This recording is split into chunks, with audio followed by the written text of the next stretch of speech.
Let me teach you about reps in reserve, their use, and how you actually calculate it because no one actually explains what the fuck it is. Everyone talks about RAR1, RAR2, but no one actually explains what the fuck it is. To put it simply, reps in reserve is how many reps you have left until you hit failure. So let's say you're doing a set of bicep curls with 10 kg, and if you hit failure at 10 reps, having 1 rep in reserve was getting to 9 reps and then stopping. You see how you're 1 rep shy? That means you have 1 rep in reserve. This is exactly how I use reps in reserve. So for the majority of my training, I train until failure with very, very low volume. If you want me to make a video about how much volume you should do, let me know. But I train with very, very low volume and train with very, very high intensity. But I will pick one muscle that I specifically want to improve. So for me, that is my back.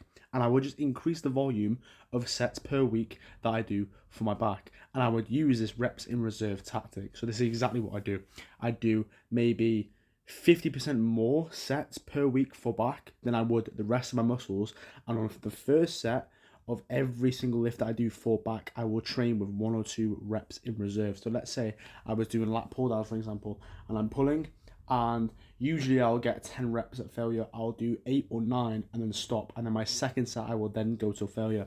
The one way you can calculate RAR, it's really simple. The way you calculate it is see where you would hit failure at and then just go 1 rep shy. Instead of basing reps in reserve off of feeling, that could be really, really inaccurate just because as a new beginner lifter, you're not going to understand where failure is. So how are you supposed to, have 1 rep shy? So the secret is just train till failure for the first 6 months, 1 year of your fitness journey. And then from there, see where you're hitting failure at and then just reduce it by 1 rep. So for me, for example, I was doing lat pull downs and I was hitting 10 of 66 kg, let's just say for argument's sake. I would see that and go, you know what?